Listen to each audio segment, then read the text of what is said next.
Breaking news చూస్తున్నాం. కొత్త మంత్రులకు శాఖల కేటాయింపుపై కాంగ్రెస్ హైకమాండ్ తో మాట్లాడుతున్నారు సీఎం రేవంత్ రెడ్డి. ఢిల్లీలో AICC chief Kharge, LOP Rahul, అదేవిధంగా కేసీ వేణుగోపాల్ తో భేటీ అయ్యారు. కొత్త మంత్రులకు ఏ శాఖలు కేటాయించాలన్న దానిపై చర్చించారు. కొందరు మంత్రుల శాఖల్లోనూ మార్పులు చేర్పులు ఉంటాయని సమాచారం. మరోవైపు హైకమాండ్ పిలుపుతో ఢిల్లీ వెళ్లారు మంత్రి ఉత్తమ్ కుమార్ రెడ్డి.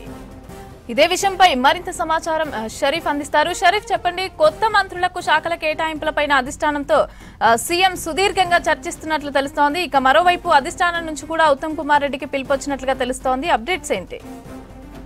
నిన్న మొన్న కొత్త మంత్రులుగా ముగ్గురు రావడంతో వాళ్ళకి పోర్ట్ఫోలియోలు ఇవ్వాల్సినటువంటి అవసరం ఉంది కాబట్టి దీనిపైన ఏఐసీసీ అగ్రనేతలంతా కూడా కసరత్తు చేస్తున్నారు. ఇప్పటికే 2 రోజులుగా సీఎం రేవంత్ రెడ్డి అగ్రనేతలతో కలుస్తున్నారు. కేసీ వేణుగోపాల్తో నిన్న గంట పాటు భేటీ అయ్యారు. ఇవాళ రాహుల్ గాంధీ, ఖర్గే ఇద్దరు సీనియర్ నాయకులతో సీఎం రేవంత్ రెడ్డి భేటీ అయ్యారు. భేటీ అయిన తర్వాత సడన్గా ఉత్తమ్ కుమార్ రెడ్డి మినిస్టర్ ఒక ఫోన్ కాల్ రావడంతో ఆల్ ఆఫ్ సడన్ ఆయన ఢిల్లీకి ఫ్లై అయ్యారు. ఢిల్లీలోనే మరి కాసేపట్లో ఢిల్లీకి చేరుకోబోతున్నారు. ఇక డిప్యూటీ సీఎం భట్టి విక్రమార్క కూడా ఫోన్ కాల్ వచ్చినట్టు తెలుస్తోంది. ప్రస్తుతానికైతే భట్టి సచివాలయంలో సినిమాకు సంబంధించినటువంటి పెద్దలతో రివ్యూను కంటిన్యూ చేస్తున్నారు. సచివాలయంలో రైట్ నో భట్టి విక్రమార్క ఉన్నారు.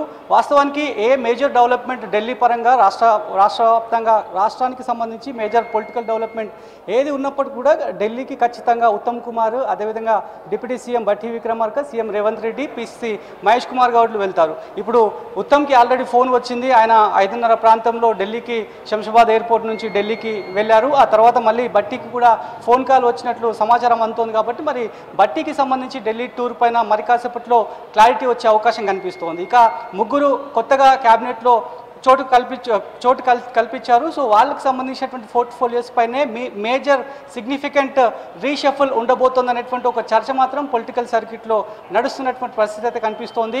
ఏ పోర్ట్ఫోలియోలు చేంజ్ కాబోతున్నాయి, ఇప్పటికే మల్టిపుల్ క్యాబినెట్లో ఉన్నటువంటి మంత్రులకి మల్టిపుల్ పోర్ట్ఫోలియోస్ కూడా ఉన్నటువంటి సందర్భంలోనే ఎవరెవరికి ఏ పోర్ట్ఫోలియో ఇవ్వబోతున్నారనేటువంటి ఒక ఇంట్రెస్టింగ్ చర్చ మాత్రం జరుగుతోంది. ఎప్పుడైతే ముగ్గురు కొత్త మంత్రులు రావడము, ప్రమాణ స్వీకారం కంటిన్యూ కాగానే సాయంత్రం లోపు క్లారిటీ రాబోతోంది. ఎవరికి ఏ మంత్రి శాఖను ఇవ్వబోతున్నారు, ఏ పోర్ట్ఫోలియోలో వాళ్ళు అకామిడేట్ చేయబోతున్నారు అనేటువంటి విషయం పైన క్లారిటీ వస్తుందని చెప్పి చర్చ జరిగింది. కానీ రేపటిలోగా వీటికి సంబంధించినటువంటి మేజర్ డెవలప్మెంట్ టీఎస్ క్యాబినెట్కి సంబంధించి ఉండబోతోంది అనేటువంటి చర్చనైతే జోరుగా జరుగుతోంది. సో ఇప్పటివరకు ఉన్నటువంటి ఆయా మంత్రుల దగ్గర ఏ పోర్ట్ఫోలియోలు ఉన్నాయో ఒకసారి చూస్తే సీఎం రేవంత్ రెడ్డి దగ్గర ఎంఏయుడి ఉంది.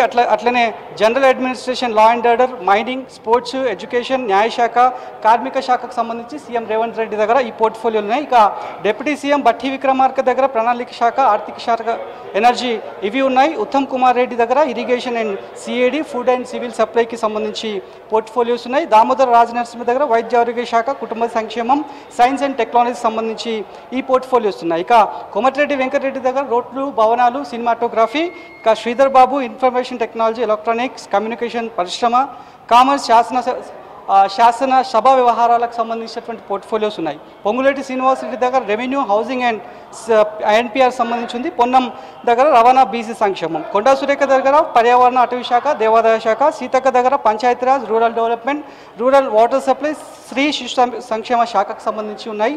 తుమ్మల దగ్గర వ్యవసాయం, marketing, cooperative, handlooms, tiles, textiles.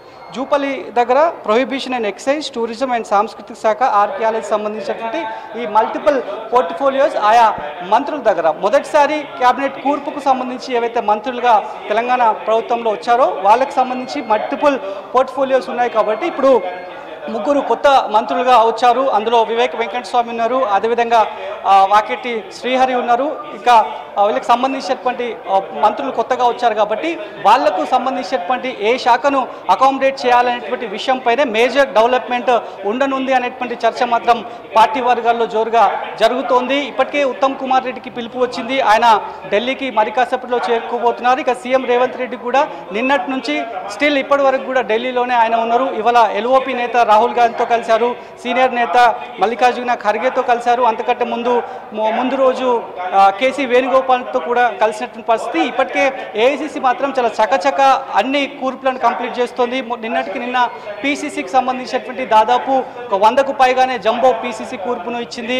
ప్రతి ఒక్కరిని కూడా ఎక్కడెక్కడ అకామిడేట్ చేయాలి, ఎన్ని కాలాల పాటు పార్టీకి సేవ చేస్తున్నటువంటి ఇవన్నీ బేరోజు కూడా వేస్తున్నటువంటి పరిస్థితి. ఇక పోర్ట్ఫోలియోల అంశం పైన కూడా ఎవరికి సంబంధించినటువంటి అర్హత ఎవరికి ఉంది, ఏ శాఖనైతే వాళ్ళు కంపల్సరీగా ఛాలెంజింగ్గా తీసుకొని ముందుకు పోగలుగుతారు, సర్వీస్ చేయగలుగుతారు అనేటువంటి విషయం పైన ఒక బేరోజు వేసుకున్న తర్వాతనే వాటికి సంబంధించినటువంటి ఆ శాఖకు పలానా పర్సన్ అయితే అకామిడేట్ అవుతారు, పక్కాగా సూటబుల్ అవుతుంది అనేటువంటి చాలా అంశాలను అన్నిటినీ పరిలోకి తీసుకొని ఆ ప్రాతిపదికనే పోర్ట్ఫోలియోల కేటాయింపు ఉండనుంది అనేటువంటి ఒక చర్చన అయితే పొలిటికల్గా జరుగుతోంది. కాబట్టి మల్టిపుల్ శాఖలు ఉన్నటువంటి వాళ్ళ దగ్గర నుంచి తీసి కొత్త వాళ్లకు ఇవ్వడము, ఆ తర్వాత నెక్స్ట్ ఇంకా క్యాబినెట్ కూర్పు ఉండబోతోంది. ఎందుకంటే ఇప్పటికే 6 బెర్త్లను కంప్లీట్ చేస్తారని చెప్పాలి, కానీ 3 బెర్త్లను కంప్లీట్ చేశారు. ఇంకా రిమైనింగ్ బెర్త్లు కూడా కంప్లీట్ చేయాల్సినటువంటి అవసరం ఉంది. కాబట్టి వాటిని దృష్టిలో పెట్టుకొని కూడా ఈ పోర్ట్ఫోలియోకి సంబంధించి ఎవరెవరికి ఏ పోర్ట్ఫోలియో ఇవ్వాలనేటువంటి విషయాలపైన మాత్రం ఏఐసిసి నేతలు, సీఎం రేవంత్ రెడ్డి, అదేవిధంగా